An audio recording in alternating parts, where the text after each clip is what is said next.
boy. Hi everyone, Sexthony Tape Tano here, the internet's busiest music nerd.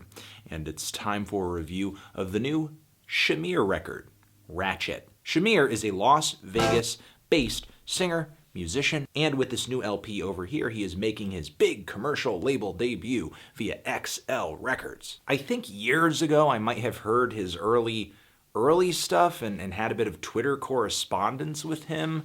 Whatever his older music sounded like, I don't really recall it. It's just completely slipped my memory, but what I do know is that I stumbled upon his Call It Off single during the YouTube Music Awards that just happened this year, and it was like stumbling upon a new artist entirely, as I'm sure it was for many people. On this track, we're talking about a driving, four-to-the-floor beat, a very bouncy, gummy bass line, some repeating synth phrases that are kind of squeaking and making glitchy, just sort of abrasive noises, but it's all very pleasant to the ear, at least for me. It has a strong alternative dance flavor. I think that on this track, Shamir and his producer Nick Sylvester, who he works with across the length of this record, do a bit of LCD sound system worship on this thing. I mean, even the refrain about not being able to turn a thought into a wife on this song sounds like something that Nancy Wang would sing off of Sound of Silver. Listening to this track and then listening to other singles off of this LP,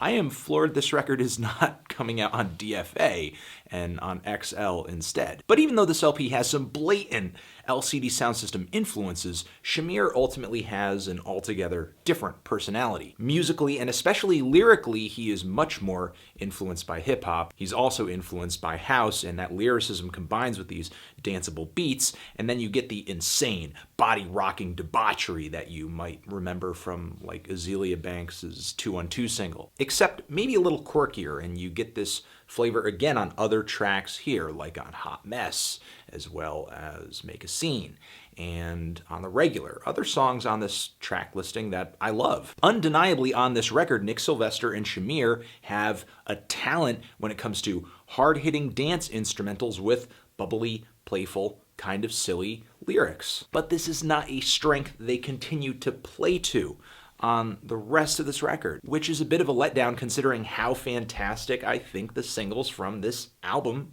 are. This is me on the regular, so you know, I'm white. Not that I think these tracks will translate to everybody. Shamir's voice, I think, is a bit of an acquired taste.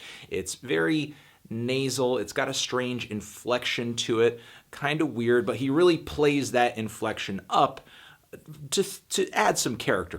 I think it's going to be a turnoff for some people. It was not personally a turnoff for me until Shamir and Nick start making these attempts that fall very short toward more emotional songs and more balladry, like with the very stiff and kind of passion-drained ode to Shamir's hometown on the intro track here. Or on the track Demon, where I actually think this record kind of loses its eccentricity and trades it out just for some radio pop blandness with a hook that sounds like 21 Pilots could have written it. What made the singles from this LP so attractive, those hard-nosed dance beats, come back on the track In on the Kill. But this song, among others in the final moments of this record, are topped with these incredibly awkward, stiff vocal performances that are so redundant. It just kind of feels like he's just washing, rinsing, and repeating as Shamir shifts from the verses to the choruses.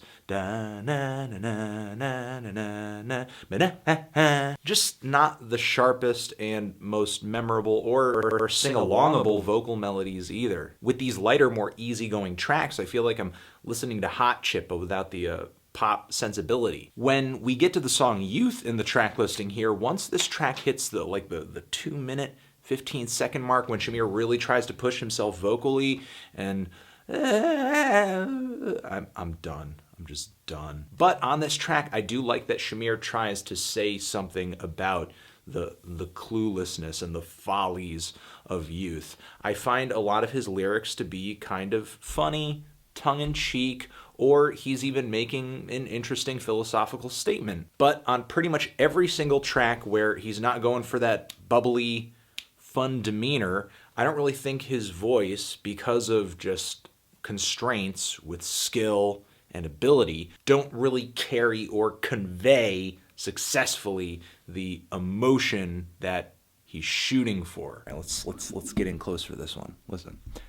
The kind of sour harmonies, the strained notes, and the very nasal inflection just derails it for me. I love the singles off of this LP, but this album leaves a lot to be desired vocally. And that's it. I'm feeling a strong 5 to a light 6 on this LP. Transition. If you've given this record a listen, what did you think of it? Did you love it? Did you hate it? Why? What do you think I should review next? And that's it. Anthony Fantano, Shamir, Ratchet, forever.